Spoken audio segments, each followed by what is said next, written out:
A verdade mais difícil de engolir para a maioria das pessoas, que ainda assim é a verdade, é que não importa o quão maravilhosa seja a sua personalidade, o quanto de serviço comunitário você preste, não importa se as pessoas parecem amá-lo onde quer que você vá, não importa se você sai da sua zona de conforto para beneficiar as pessoas, cuidar delas, pagar suas contas, ser gentil com elas ou o que quer que faça. Mesmo assim, você ainda será desprezado e rejeitado. Por quê? É muito simples. O inimigo te despreza independentemente de sua visão de vida, seja ela positiva ou negativa. Ele te odeia e vai recrutar outras pessoas para fazerem o mesmo e trabalharem contra você. O diabo não persegue apenas aqueles que se identificam como bons ou maus. Ele odeia todas as pessoas. Todas, sem exceção, terão como objetivo enganar, ferir e destruir a todos no final das contas. Com isso em mente, é uma piada de mau gosto pensar que você pode passar pela vida sem enfrentar problemas. Mesmo que você seja um cara legal e evite todos os conflitos, você não pode escapar ileso da vida. Você terá que levar a vida mais a sério do que isso, ao pensar que estará isento de ódio e problemas se permanecer em reclusão. Jesus tinha isso a dizer sobre o mundo em relação a nós como filhos de Deus em Mateus capítulo 10, versículos 21 a 22 e 24 a 25. Um irmão entregará a morte a outro irmão e o pai ao filho. Filhos haverá que se levantarão contra os progenitores e os matarão. Sereis odiados de todos por causa do meu nome. Aquele, porém, que perseverar até o fim, esse será salvo. O discípulo não está acima do seu mestre, nem o servo acima do seu senhor. Basta ao discípulo ser como o seu mestre, e ao servo como o seu senhor. Se chamaram Beelzebul ao dono da casa, quanto mais aos seus domésticos. Jesus deixou claro que uma linha muito distinta foi traçada entre os que são do mundo e os que são de Deus. Você não pode ser de Deus e ser completamente aceito no mundo. O sistema, as pessoas e as políticas frequentemente minam sua decisão de fazer tudo por Deus. Você está plenamente consciente de que sua vida será desperdiçada se não estiver completamente envolvida com Deus e em sua palavra. Essa resolução que foi tomada é então testada pelo tempo e pelas provocações ao longo de muitas fases da vida. Você é fortemente testado em todos os níveis, é pressionado em todas as frentes, é combatido, insultado, roubado. Alguns são feridos e até mesmo mortos ou mutilados. Tudo isso é prova de forte resistência contra a verdade de Deus na vida de um homem ou mulher que entregou a vida a Ele. Jesus estava ciente disso e, portanto, se preparou prontamente em todos os momentos, nunca se deixando levar pelo amor do homem, nem pelos altos louvores que cantavam a Ele. Ele tinha plena consciência da natureza inconstante dos pensamentos e ações do homem. Ele não se comoveu com os insultos, dúvidas ou elogios de ninguém, exceto de Deus. Isso foi demonstrado pelo fato de que ele podia ser encontrado diariamente esperando em Deus nas fendas ocultas das montanhas e colinas, longe da visão dos homens. Arranje tempo para Deus. Diga o quão valoroso é ter Ele em sua vida. Jesus se dedicava desesperadamente à oração, pois sabia que precisava profundamente do conselho de Deus em todas as coisas, se quisesse cumprir o plano de Deus para a sua vida com distinção. Veja, o plano do inimigo é roubar, matar e destruir. Ele quer roubar sua paz e enquanto você viver o plano de Deus, o diabo quer infectar esse plano até destruí-lo. Ele deseja continuar até que tenha destruído a vida daquele querido Filho de Deus. João capítulo 10, versículos 10 e 11. O ladrão vem somente para roubar, matar e destruir. Eu vim para que tenham vida e a tenham em abundância. Eu sou o bom pastor. O bom pastor dá a vida pelas ovelhas. Jesus, ciente do plano do inimigo, agarrou-se desesperadamente a Deus em oração. Se ele quisesse estar a salvo nas tentativas de seus inimigos de prendê-lo usando suas palavras e truques, ele tinha que esperar que Deus lhe desse sabedoria para evitar essas armadilhas. Em um desses encontros, a sabedoria que Deus deu a Jesus para responder a esses homens maus foi tão profunda que pôs fim a tais ataques contra ele. Mateus capítulo 22, versículos de 35 a 46. E um deles, intérprete da lei, experimentando, lhe perguntou: Mestre, qual é o grande mandamento na lei? Respondeu-lhe Jesus: Amarás o Senhor teu Deus de todo o teu coração, de toda a tua alma e de todo o teu entendimento. Este é o grande e primeiro mandamento. O segundo, semelhante a este, é: amarás o teu próximo como a ti mesmo. Destes 2 mandamentos dependem toda a lei e os profetas. Reunidos os fariseus, interrogou-o Jesus: Que pensais vós do Cristo? De quem é filho? Responderam-lhes eles: De Davi? Replicou-lhe Jesus: Como, pois Davi, pelo Espírito, chama-lhe Senhor, dizendo: Disse o Senhor ao meu Senhor: Assenta-te à minha direita, até que eu ponha os meus inimigos debaixo dos teus pés? Se Davi, pois, lhe chama Senhor, como é ele seu filho? E ninguém lhe podia responder palavras, nem ousou alguém, a partir daquele dia, fazer-lhe perguntas. Outra razão pela qual Jesus orou fervorosamente foi porque ele sabia que não podia fazer nada em Deus na missão que ele o havia enviado. A tenacidade da vida de oração de Jesus era alimentada pela fome, uma profunda fome de Deus. Ele desejava Deus acima de tudo, plenamente consciente de que Ele é a força motriz por trás do cumprimento do mandato divino em sua vida. Sucesso e grandeza são inevitáveis quando Deus está presente. O inimigo pode ter todo tipo de planos e agendas contra a sua vida, e ele tem, mas Deus é a resposta ao ataque do inimigo. A agenda especial de Deus é mantê-lo muito acima de todos os ataques e esquemas do inimigo.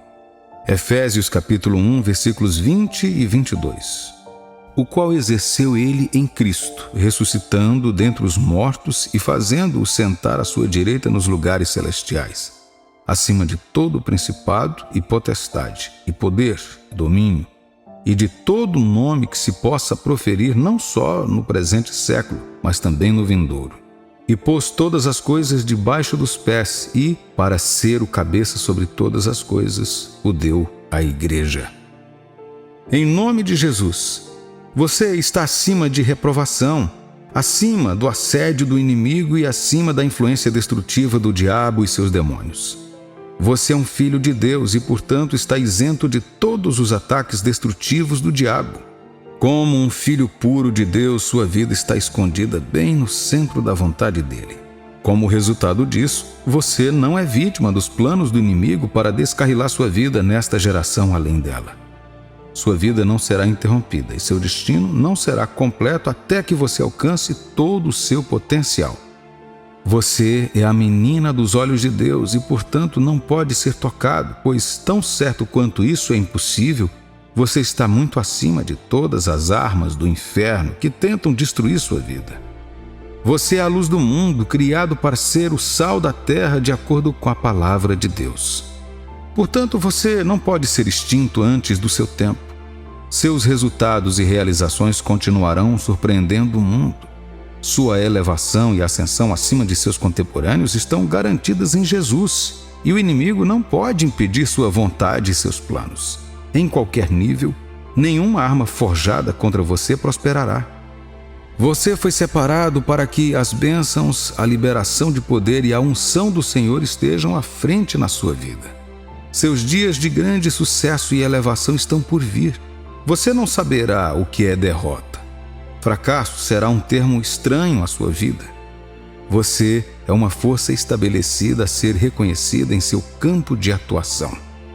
Jesus está passando por você para curá-lo, elevá-lo, protegê-lo do perigo, para guiar e proteger sua família, ajudá-lo a subir em sua carreira, supervisionar a criação de seus filhos, para estabelecer um reino em seu casamento. Sua paz, seu amor, seu poder, sua alegria e sua emoção nunca deixarão ou sairão de sua morada. Você é abençoado acima de qualquer reprovação. Seus caminhos destilam prosperidade e são ungidos com as bênçãos de Deus. Você está brilhando para todos verem. Você não pode ser queimado e não pode ser escondido da vista. Você será levantado da obscuridade. Seu nome será associado aos altos lugares da vida e da existência. Você não ficará mais no chão. Você é a bênção única do Senhor para aquele estabelecimento onde você trabalha. Seu valor ficará claro à medida que você continuar trabalhando lá. Sua família e seu casamento não falharão.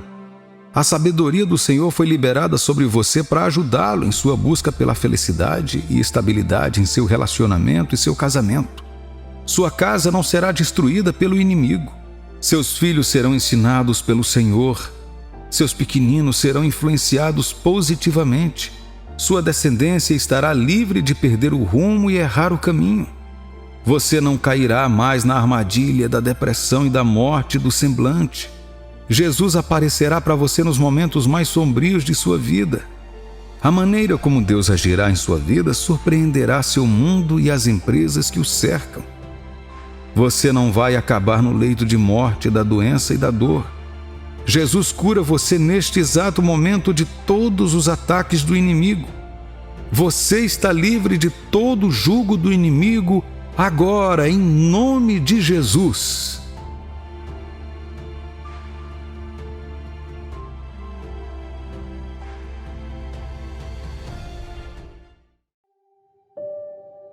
Por que os que são escolhidos de Deus, são atacados? Porque parece que ser um filho de Deus torna você alvo de preconceitos, discriminação, maldade e mágoas. Vamos ler a palavra de Deus e vejamos o que diz em Salmos, capítulo 34, versículo 19. Muitas são as aflições do justo, mas o Senhor de todas o livra. Mas por que os justos deveriam ter tantos problemas? A vida deles não deveria ser tão livre de aborrecimentos, confirmando assim que essa vida é melhor do que a vida que o mundo oferece? Infelizmente, muitas pessoas se afastaram de sua salvação porque não encontraram respostas para essas perguntas. Eu confio em Deus para segurar sua mão através deste vídeo e te ajudar a ter as respostas e a esperança que aguarda os escolhidos. Não importa o que os escolhidos possam passar, o Senhor os livrará de tudo isso. Por favor, entenda que a definição de Deus para libertação pode diferir daquela que você tem em mente. É por isso que às vezes parece que o bem morre e o mal prevalece.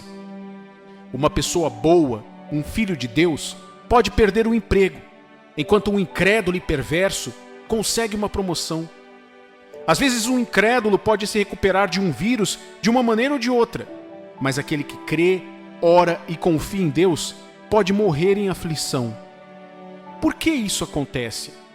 Porque parece que você sofre mais espiritualmente e fisicamente por ter escolhido ser um filho de Deus, e ainda assim, tudo que você deixa para trás se volta contra você e a vida parece trabalhar em seu desfavor. Por exemplo, quando Jesus morreu, parecia que o mal havia prevalecido sobre o bem. Parecia que Deus havia falhado e o sistema do mundo que odiava tudo que Jesus representava havia vencido. Mas o apóstolo Paulo escreveu algo digno de atenção em 1 Coríntios capítulo 2, versículos 7 e 8. Mas falamos a sabedoria de Deus em mistério, outrora oculta, a qual Deus pré-ordenou desde a eternidade para a nossa glória. Sabedoria essa que nenhum dos poderosos deste século conheceu, porque se a tivessem conhecido, jamais teriam crucificado o Senhor da glória. Aqui está a razão pela qual eu disse que às vezes a libertação ou a solução de Deus não terá a aparência disso, mas ainda assim é a melhor do que prevíamos. Em sua sabedoria, Deus selou a salvação da humanidade em um evento tão improvável que o mundo e o reino das trevas não puderam sequer imaginar. Ninguém jamais conseguiu imaginar dessa forma. Ninguém pôde prever por si mesmo que seria daquela maneira. Repare que nossos caminhos diferem dos caminhos de Deus. Nós nos limitamos porque não podemos ver além do nosso nível de compreensão e, portanto, não podemos atingir a altura das realidades de Deus por meio de nossas mentes comuns.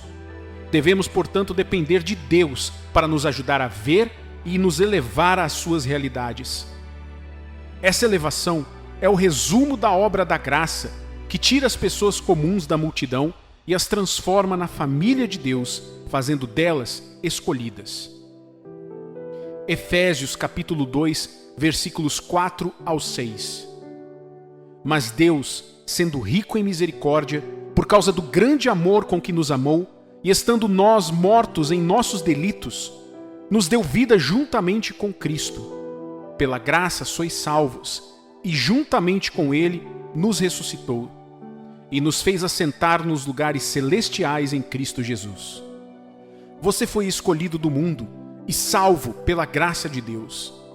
Nossa pergunta hoje é esta: por que os escolhidos são atacados? Veja, a Bíblia nos diz que o mundo jaz na iniquidade, nas mãos de Satanás, o maligno e perverso. Como e por que isso acontece? Você sabe que através do pecado de Adão e Eva, nossos primeiros pais, a humanidade se tornou uma raça caída, atormentada por todo tipo de decadência e morte.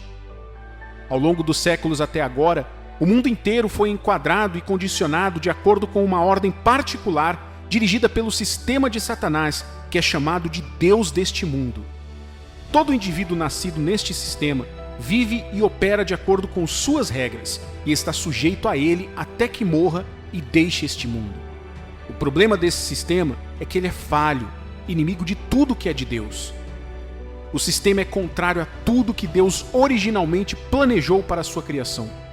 É um sistema falido porque todos nascem como escravos, trabalhando para o perverso mestre dos escravos, o inimigo de Deus, que prende as pessoas, fechando os olhos para a sua liberdade, roubando-lhe sua própria herança e, finalmente, destruindo suas almas no inferno para sempre. A salvação que Jesus Cristo veio oferecer tornou-se a solução final de Deus para libertar homens e mulheres da escravidão do diabo. Por meio de seu sacrifício, Jesus quebrou as correntes e abriu a porta, convidando todos a virem e receberem seu lugar na família de Deus e a esperança de vida na eternidade com Deus para sempre. Todos que creem e recebem este convite são automaticamente libertos e trasladados da prisão de Satanás para a família de Deus. Esta é a boa nova e a bem-aventurança dos santos, mas também é a batalha deles.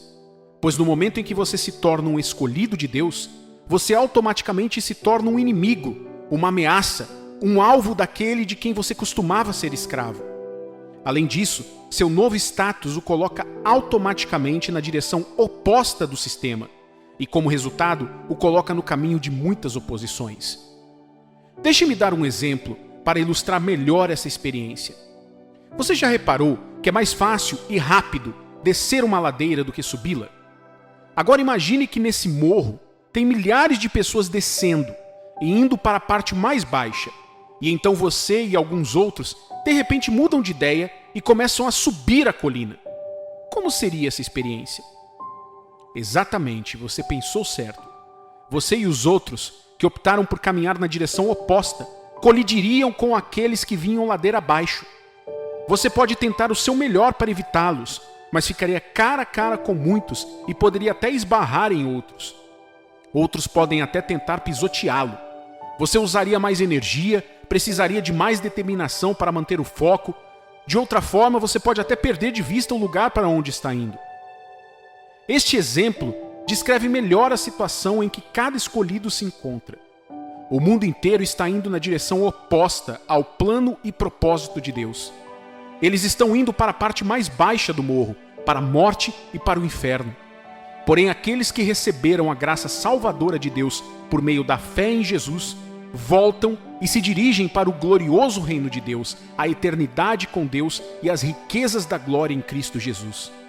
Agora eles veem a luz para a qual o mundo vira as costas. Eles veem a beleza da glória, a qual Satanás deseja que ninguém enxergue. E para fazer essa jornada, eles devem enfrentar o sistema. 1 João, capítulo 5, versículo 19 e 20 diz: Sabemos que somos de Deus e que o mundo inteiro jaz no maligno. Também sabemos que o Filho de Deus é vindo e nos tem dado entendimento para reconhecermos o verdadeiro, e estamos no verdadeiro em seu Filho Jesus Cristo. Este é o verdadeiro Deus e a vida eterna. Veja, o bem sempre deve estar em conflito com o mal. O homem ímpio pode até respeitar o que crê, mas ele odeia tudo o que ele representa. Talvez por puro despeito, puro ciúme, ou porque tudo o que o cristão representa ameaça seu lucro. Um crente em uma organização corrupta pode ser respeitado, mas não seria amado pelos perpetradores do mal. Por quê? Porque ele sempre se posiciona contra o sistema corrupto. Ele sempre fala contra a injustiça. Ele nunca permite que a empresa seja enganada ou enganasse aqueles a quem deveria servir. Estaria ele, então, nas graças dos ímpios? Definitivamente não. Esta é a experiência de subir um morro. Haverá conflitos de sistemas. O cristão representa o sistema de Deus e se tornou um farol de luz, brilhando em meio a um mundo escuro que caminha para a destruição. Cada pessoa que você se depara e ainda não foi salva representa o reino deste mundo. Alguns podem até ser legais com você, mas não se engane. Longe de Jesus, eles estão sob o domínio do Deus deste mundo, Satanás, e servirão ao propósito dele, assim como você serve ao propósito de Deus. Qual é então a esperança dos escolhidos? O apóstolo Paulo escreveu em 1 Coríntios capítulo 15, versículo 19: Se a nossa esperança em Cristo se limita apenas a esta vida, somos os mais infelizes de todos os homens. A esperança dos escolhidos não se limita ao que este mundo tem a oferecer. Você não deve recorrer ao incentivo das mesmas pessoas que estão descendo a ladeira para subir. Na verdade, se você tentar procurá-las em busca de encorajamento, ficará frustrado e será para elas como uma alma perdida. E se você fizer isso constantemente, você também pensará isso de si mesmo. Ao fazermos esta jornada rumo à eternidade, caro cristão, sinta-se encorajado ao saber que você não está viajando sozinho. Além de outros cristãos em todo o mundo que também estão passando pelas mesmas coisas, se não mais do que você, o próprio Senhor Jesus está contigo por meio do Espírito Santo que vive dentro de você. Deuteronômio 31, versículo 6, nos diz: Sede fortes e corajosos, não temais, nem vos atemorizeis diante deles, porque o Senhor vosso Deus é quem vai convosco, não vos deixará, nem vos desamparará. Nossa esperança está na presença de Deus conosco. Agora, qual é o benefício de ter Deus em nossas vidas? Primeiro, a Bíblia nos diz que Ele fará com que os ataques da oposição não nos destruam. Jó capítulo 5, versículo 12. Ele frustra as maquinações dos astutos, para que as suas mãos não possam realizar seus projetos. Em segundo lugar, Deus estará conosco para nos fortalecer e nos conceder o poder de triunfar sobre as obras do diabo para nos derrubar, incluindo o desânimo que aparentemente pode vir de nós mesmos. 1 Coríntios capítulo 15, versículo 57. Graças a Deus que nos dá a vitória por intermédio de nosso Senhor Jesus Cristo. A Bíblia também diz que Deus conosco nos fortalecerá para que não caiamos à beira do caminho em nossa subida, mas nos capacitemos cada passo do caminho até chegarmos à linha de chegada. Judas capítulo 1, versículos 24 e 25. Ora, aquele que é poderoso para vos guardar de tropeços e para vos apresentar com exultação, imaculados diante da sua glória, ao único Deus, nosso Salvador, mediante Jesus Cristo, Senhor nosso, glória, majestade, império e soberania, antes de todas as eras e agora, e por todos os séculos. Amém. O ataque que você está enfrentando agora tem a ver com suas necessidades? Ele é o seu pastor e ele proverá. Tem a ver com doença? Ele é o grande médico e ele vai te curar. tem a ver com as crises no seu local de trabalho? Ele é seu protetor e sua promoção. Ele vai te preservar e te elevar acima de tudo que se levantar contra você. O ataque está vindo na forma de morte? Você tem uma esperança que falta ao mundo, a esperança da vida eterna. A morte para você não é o fim, mas um início glorioso e um mundo de bem-aventurança, onde sua alegria e paz, seu prazer e riso não terão fim. Um mundo onde não há mais lágrimas, perda ou dor. O mundo e o diabo carecem dessa esperança. Na verdade, o que os espera no fundo do poço não é nada além de completa escuridão, lágrimas, dor, arrependimento e destruição, como eles nunca viram. Aqueles que se arrependerem e se voltarem para Deus de seus maus caminhos encontrarão a salvação, mas aqueles que se recusarem e perpetuarem o mal neste mundo e contra o povo de Deus serão destruídos no julgamento final e perdidos para sempre. Você tem uma esperança inestimável, meu querido amigo, e tem algo pelo qual viver. Mantenha seus olhos no Senhor Jesus. Ele foi adiante de nós para nos mostrar que esse caminho é lucrativo. Continue confiando e continue brilhando à luz dessa esperança. Não desista. Essa é a sua passagem para um mundo de infinita felicidade.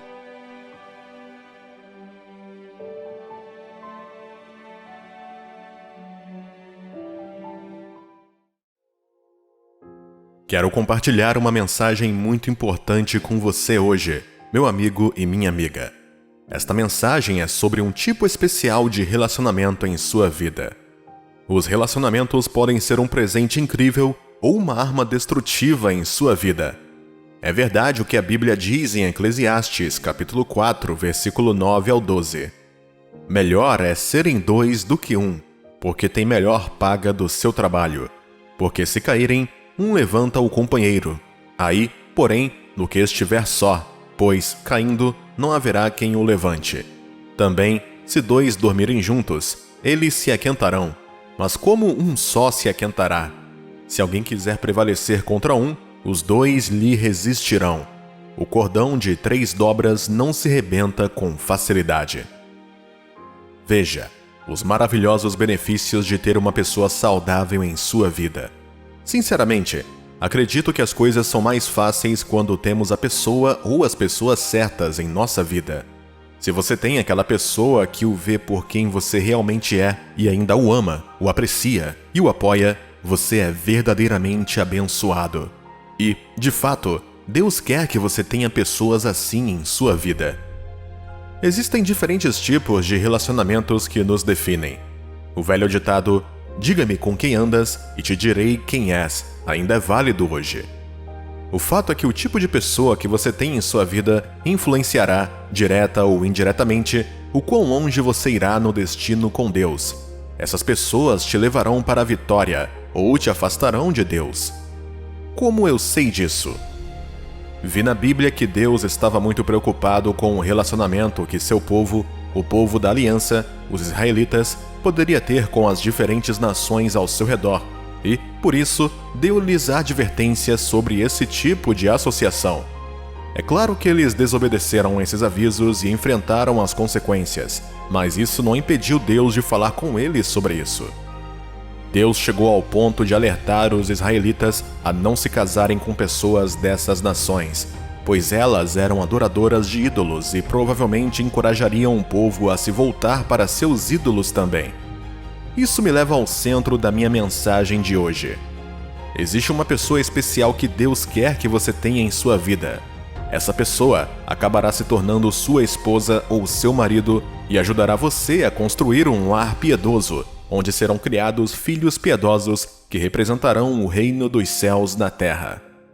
Deus, estando tão preocupado com você, está prestes a usar esta mensagem para lhe ensinar os sinais de que alguém pode ou não ser a pessoa certa para você no casamento, e o que você deve fazer a respeito. Não se trata apenas de amar alguém sozinho ou querer estar com ele ou ela. Existem outros fatores que você deve considerar também. Se você constrói relacionamentos conjugais apenas com base em sentimentos ou emoções, não espere que dure ou que seja o canal de Deus para o mundo. A história de Salomão é um exemplo perfeito do que pode acontecer a alguém que se casa com a pessoa errada. Veja o que diz o livro 1 de Reis, capítulo 11, versículo 1 ao 10. Ora, além da filha de Faraó, amou Salomão muitas mulheres estrangeiras, moabitas, amonitas, edomitas, sidônias e etéias, mulheres das nações de que havia o Senhor dito aos filhos de Israel: não casei com elas, nem casem elas convosco, pois vos perverteriam o coração para seguirdes os seus deuses. A esta se apegou Salomão pelo amor. Tinha 700 mulheres, princesas e 300 concubinas, e suas mulheres lhe perverteram o coração. Sendo já velho, suas mulheres lhe perverteram o coração para seguir outros deuses, e o seu coração não era de todo fiel para com o Senhor, seu Deus, como fora o de Davi, seu pai. Salomão seguiu a Astarote, deusa dos Sidônios, e a Milcom, abominação dos Amonitas. Assim, fez Salomão o que era mal perante o Senhor, e não perseverou em seguir ao Senhor, como Davi, seu pai. Nesse tempo, edificou Salomão um santuário a Quemos, abominação de Moabe, sobre o monte fronteiro a Jerusalém, e a Moloque, abominação dos filhos de Amon. Assim fez para com todas as suas mulheres estrangeiras, as quais queimavam incenso e sacrificavam a seus deuses. Pelo que o Senhor se indignou contra Salomão, pois desviara o seu coração do Senhor, Deus de Israel, que 2 vezes lhe aparecera. E acerca disso lhe tinha ordenado que não seguisse a outros deuses. Ele, porém, não guardou o que o Senhor lhe ordenara. Por causa da sua sabedoria e riqueza, Salomão se tornou muito popular entre as nações e todos queriam estar ao seu favor. Muitos reis e líderes deram suas filhas a ele como presentes para selar seus tratados diplomáticos, combinado com aquelas com quem se casou por si por causa do seu desejo por muitas mulheres. Salomão logo teve um grande harém de 700 esposas e 300 concubinas. O desejo indomável de Salomão por muitas mulheres o mergulhou na decadência espiritual. Essas mulheres eram adoradoras de ídolos. Logo, elas estavam pedindo o apoio do seu marido na adoração a esses deuses, e Salomão cedeu. Ele havia construído o templo de Deus, mas agora estava construindo templos para ídolos em toda a terra para suas esposas, e logo seu próprio coração também se desviou. Deixe-me declarar isso rapidamente primeiro. Sei que vivemos em um mundo onde o casamento não é mais grande coisa, e quase todos, inclusive alguns cristãos, desprezam sua santidade. Nossa sociedade retirou a definição divina original da aliança conjugal e a substituiu por sua própria definição conveniente, e muitos de nós a aceitamos porque nos convém. Para muitas pessoas, hoje em dia, o casamento é apenas um relacionamento juridicamente vinculativo entre 2 pessoas com uma forte conexão emocional ou alguma forma de contrato em vigor destinada a satisfazer um objetivo específico. Um objetivo que, uma vez alcançado, anula o casamento como se não fosse nada. O casamento foi reduzido a algo que qualquer um pode fazer quando quiser, e quando não quiser mais, eles podem seguir caminhos separados. No entanto, querido cristão, o casamento é muito mais do que isso. É uma criação de Deus, sua própria instituição, onde ele continua a levantar e aumentar o seu exército na terra. Nos disseram na escola que a família é a menor unidade da sociedade. É parte fundamental da construção da sociedade e da nação. Qualquer que seja a decadência que reine nas famílias de uma nação, reinará nesta nação como um todo. Ora, porque a nação é feita da família. Oro para que você ouça as instruções finais de Deus sobre a escolha de um parceiro e obedeça a tudo o que ele lhe pedir para fazer. É bom encontrar alguém com quem você queira passar o resto da vida. Deus nos criou para a interação, e também nos criou com emoções para que possamos nos conectar uns com os outros. No entanto, quando se trata de algo tão sério quanto a pessoa certa para você, você deve saber quando Deus está tentando lhe mostrar a atitude a tomar. Provérbios capítulo 18, versículo 22. O que acha uma esposa acha o bem e alcançou a benevolência do Senhor. Lembre-se do que eu disse sobre tornar a sua jornada mais fácil e agradável por causa da pessoa certa em sua vida. Seu primeiro grande companheiro ou companheira é seu cônjuge. Por isso, você deve ter cuidado redobrado na hora de tomar essa decisão. Aqui vão 4 sinais de alguém que não é a pessoa certa para você se casar. Ela não nasceu de novo. O Filho de Deus não tem nada que se envolver com o filho do diabo, não importa a atração. Você nunca deve esquecer que você é luz, um filho da luz, e essas pessoas são trevas, sob domínio de Satanás, até que sejam salvos.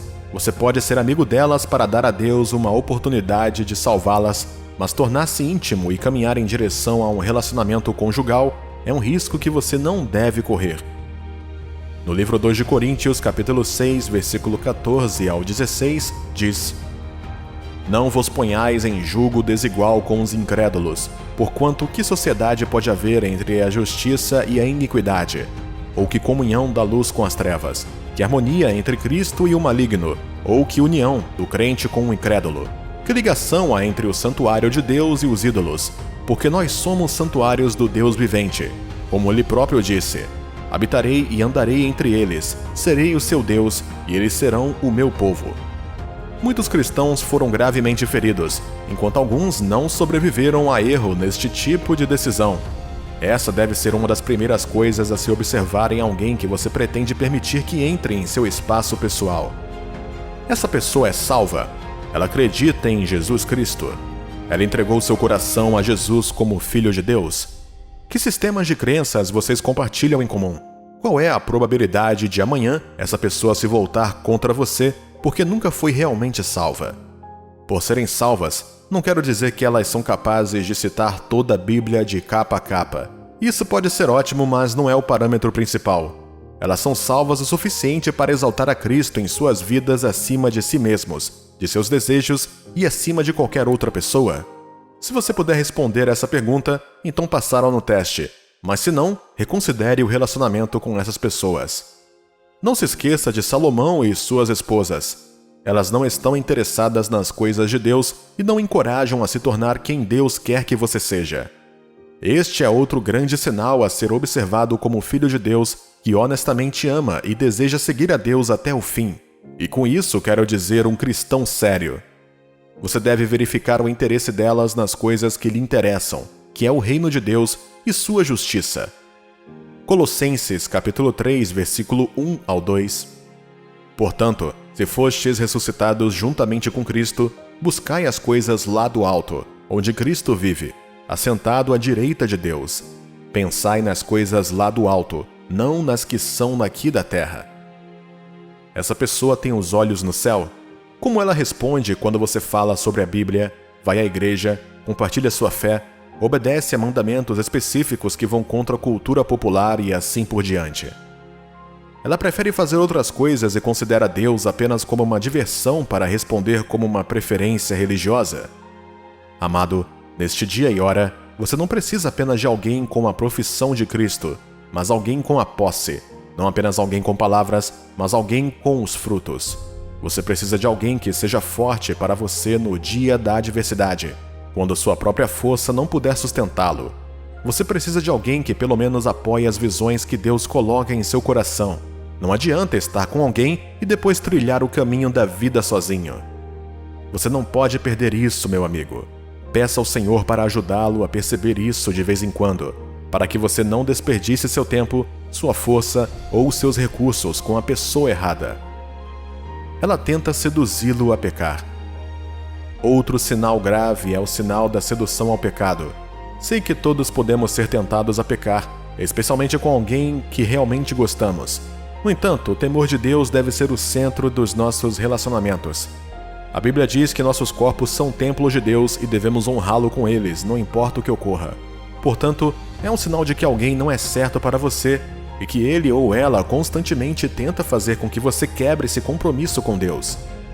Hebreus capítulo 13, versículo 4, diz: Digno de honra entre todos seja o matrimônio, bem como o leito sem mácula, porque Deus julgará os impuros e adúlteros. Quem quer que diga que, a menos que você se relacione sexualmente, ele vai te deixar, não é a pessoa certa para você. Se afaste dessa pessoa. Você não deve desagradar a Deus para manter alguém em sua vida. Se fizer isso, você chuta Deus para fora desse relacionamento, colocando-se em risco. Vale a pena esperar. Esteja disposto a pagar esse preço. Você não vai se arrepender de manter seu corpo para a pessoa certa. Quem não respeita isso não merece estar na sua vida. Elas são abusivas com você, arriscando sua saúde mental, financeira, física, emocional e espiritual. Não há desculpa para o abuso. Isso é um sinal da falta do temor a Deus e do perigo à frente, e você deve levar isso a sério. Não brinque com isso. A pessoa certa irá amá-lo e protegê-lo. A pessoa errada vai usar e abusar de você. A pessoa certa irá apreciá-lo, fazendo o possível para garantir a sua segurança. A pessoa errada só vai intimidá-lo, fazer você se sentir menos quem você é e machucá-lo de novo e de novo. Depois de perceber essas coisas, medo, ansiedade, insegurança, timidez ou qualquer forma de perigo ou intimidação, por favor, para seu próprio bem, considere isso um sinal de que não é o certo para você. Não tente tolerar ou se casar com essa pessoa. É um preço muito alto a se pagar. Como você pode enxergar esses sinais? Aproxime-se de Deus. Quanto mais perto você estiver de Deus e quanto mais praticar, ouvir e obedecer suas instruções, mais fácil será para Ele falar contigo e você ouvi-lo. Sua segurança, realização e paz estão em sua obediência às instruções de Deus. Eu oro para que você seja contado entre aqueles que acertaram isso, em nome de Jesus. Amém.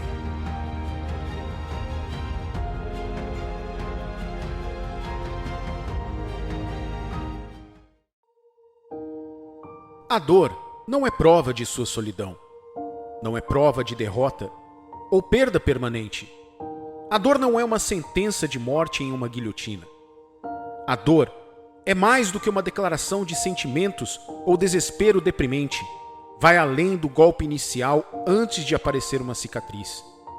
A dor é uma ferramenta, é um mecanismo de filtragem. A dor incorporou em si a maneira certa de promover ou reavaliar o aluno sob seu domínio assustador. A dor pode se tornar uma medalha de honra e respeito, validando o alto preço que você pagou para ascender ao trono preparado por Deus para você. A dor é adepta de revelar a verdadeira natureza e habilidade refinada do potencial para a habilidade inata em você.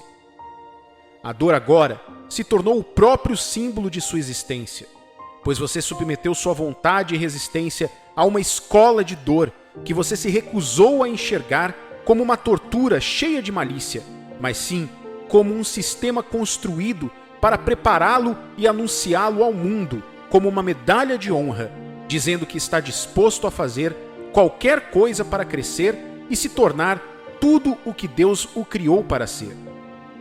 A maioria dos homens permanecem pequenos, fracos, atrasados e inconsequentes, pois se recusam terminantemente a lutar contra suas fraquezas no caldeirão da dor e da aparente angústia.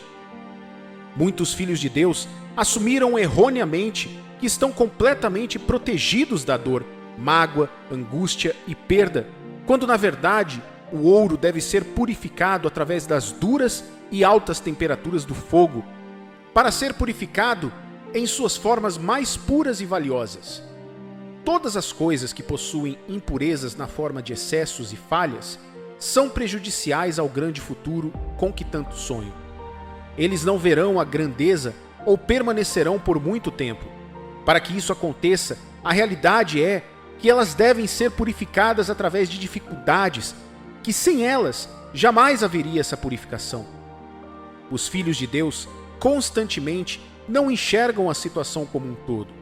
Infelizmente, essa visão de túnel tornou-se uma das ferramentas de confiança mais importantes no kit de habilidades interpessoais do inimigo, usado para frustrar os eleitos de Deus. Eles se apressam com raiva e rápida inquietação do processo de fabricação e elaboração.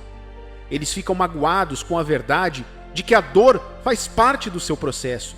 Esperam tristemente um conto de fadas sem dor. Eles desejam uma ascensão sem resistência, um avanço sem conflito, um anúncio para seu mundo e além, sem as experiências dolorosas que os teriam preparado para serem o melhor que poderiam ter sido. Eles estão preparados para permanecer firmemente com Deus, não importa o problema, uma vez que seus avanços estejam concretizados. Ao longo dos milênios, a divindade aprendeu uma coisa com certeza: ninguém, absolutamente ninguém, pode manter o lugar de grandeza e de existência celebrada na fama sem uma preparação prévia para isso. Esses homens que chegaram a posições de poder sem primeiro passar pelo inferno, descobriram para sua angústia que a queda é inevitável, não importa o quão sábios eles pensavam ser. Isso foi visto expressamente na vida do apóstolo Paulo no passado, quando ele caminhou pela face da terra e procurou fazer a vontade de Deus, apesar da resistência que enfrentou em todas as frentes, tanto de amigos quanto de inimigos. Ouça isso e veja a dureza da vida de Paulo e a maneira como ele celebra o hoje com palavras confortáveis. 2 Coríntios, capítulo 11, versículos 23 ao 27 e 32 e 33. São ministros de Cristo? Falo como fora de mim. Eu ainda mais, em trabalhos, muito mais em prisões, em açoites sem medida, em perigos de morte, muitas vezes. 5 vezes recebi dos judeus uma quarentena de açoites menos 1. Fui 3 vezes fustigado com varas, uma vez apedrejado. Em naufrágio, 3 vezes. Uma noite, em um dia, passei na voragem do mar. Em jornadas, muitas vezes. Em perigos de rios, em perigos de salteadores, em perigos entre patrícios, em perigos entre gentios, em perigos na cidade, em perigos no deserto, em perigos no mar, em perigos entre falsos irmãos, em trabalhos e fadigas, em vigílias, muitas vezes, em fome e sede, em jejuns, muitas vezes, em frio e nudez. Em Damasco, o governador preposto do rei Aretas montou guarda na cidade dos Damascenos para me prender, mas num grande cesto me desceram por uma janela da muralha abaixo, e assim me livrei de suas mãos. Aquele, famoso por ter feito tanta obra pelo Evangelho, que sozinho avançou a obra de Deus a grandes passos no tempo da igreja primitiva. No entanto, este homem cuja contribuição foi tão digna, tem no seu nome o sinônimo de dor, sofrimento e perda. Ele teve tantos altos e baixos em sua vida, mas a maior parte do que vemos é a grandeza que veio depois de sua dor. O mundo só verá a sua grandeza, querido filho de Deus. Quase ninguém vai se lembrar da sua dor, da sua mágoa ou da sua perda. Ninguém se lembrará prontamente de compará-lo em grandeza com o mesmo que sofreu uma perda e uma dor tão grandes que parecia que você nunca teria passado por aquela tempestade que sitiou sua vida naquele momento. Essa verdade é uma constante na vida de todo aquele que crê e que fará parte do plano de Deus e chegará ao lugar de bênçãos. Outro exemplo, na Bíblia, de pesada dor antes da glória, é a vida de Jó. Ele se tornou um emblema da dor e do sofrimento que não terminou em derrota. Do auge da riqueza e conforto, Jó caiu para o mais baixo dos últimos, atormentado por doenças e dores, tanto físicas quanto emocionais. Ele perdeu toda a sua riqueza e propriedade em um único dia. Ele perdeu tudo o que tinha. Ele se tornou a própria definição de desprezo e pobreza na sociedade. Até mesmo o último membro sobrevivente de sua família, sua esposa, perdeu toda a fé nele e em Deus. Esta foi uma história verdadeiramente triste na Bíblia. Isso testou a determinação de Jó. Isso refinou ainda mais em um homem que poderia realmente transmitir o plano de Deus na terra com a ferramenta da riqueza que Deus lhe deu. Entenda que Deus não trouxe doenças, dores e perdas ao seu trabalho. Não, o diabo é quem fez isso. Deus permitiu que o diabo fizesse o trabalho do jeito que queria para testar Jó. O plano de Deus era promovê-lo, e ele deveria estar preparado antes que pudesse subir mais para o alto do que a grande altura em que já estava. A palavra de Deus deixou claro que ele não terminou em vergonha ou perigo. Ele teve o maior avanço de sua vida logo após a pior temporada dela. Portanto, mantenha-se positivo durante esta temporada de dor e mágoa. Continue fazendo a coisa certa. Continue assim, querido filho de Deus. Jó, capítulo 42, versículos 10, 12, 13 e 16, diz: Mudou o Senhor a sorte de Jó, quando este orava pelos seus amigos. E o Senhor deu-lhe o dobro de tudo o que antes possuíra. Assim, abençoou o Senhor o último estado de Jó mais do que o primeiro, porque veio a ter 14.000 ovelhas, 6.000 camelos, 1.000 juntas de boi e 1.000 jumentas. Também teve outros 7 filhos e 3 filhas. Depois disso, viveu Jó 140 anos e viu a seus filhos e aos filhos de seus filhos até a 4ª geração. Seu final é garantido para ser grande e feliz. Permaneça fiel a Deus, não importa o que aconteça. Esta é uma parte tão vital da criação de filhos de Deus, bem fundamentados e enraizados, que nem mesmo o Salvador Jesus pôde escapar desse processo. Toda a experiência da operação de milagres, fama e poder foram grandes e impressionantes, mas para ele se tornar mais do que apenas outro operador de milagres que veio ao mundo e voltou sem deixar nenhum impacto duradouro, ele teve que passar por dor e angústia. A dor era inevitável se seu trabalho na terra resistisse ao teste do tempo e se estendesse por várias gerações, vivendo além do homem e tornando-se um evangelho vivo e inspirador. Sendo assim, Jesus tornou sua própria obra aqui na terra, o caminho para a glória eterna. A dor tornou-se a chave para uma relevância duradoura. A dor tornou-se o elemento central da glória que estava por vir.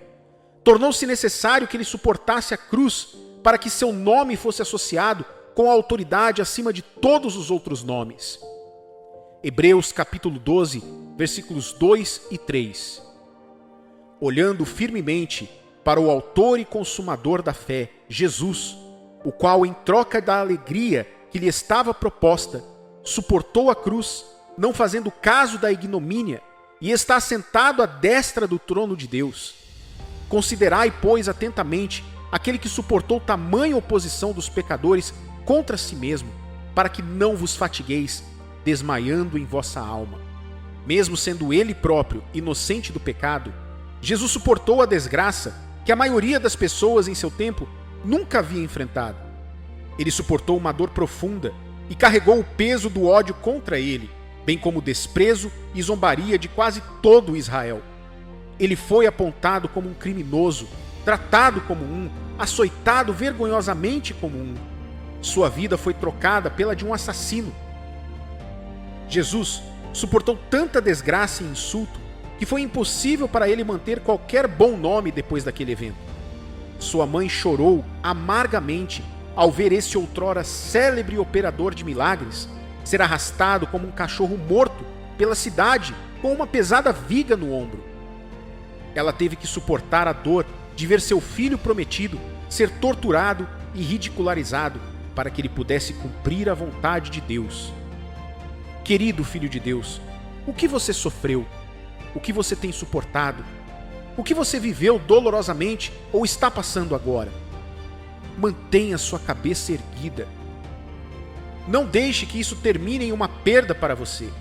Tão certo quanto Jesus terminou no trono à direita de Deus, você passará por isso também, não apenas sobrevivendo em farrapos, mas firmemente posicionado em seu avanço. O próximo nível está logo depois desse lugar de dor e angústia.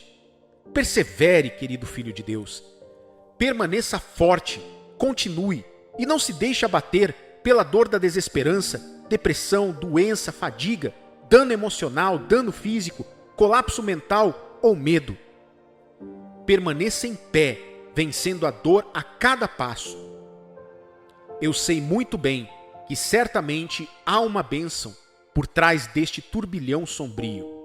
Jesus Cristo é o Senhor.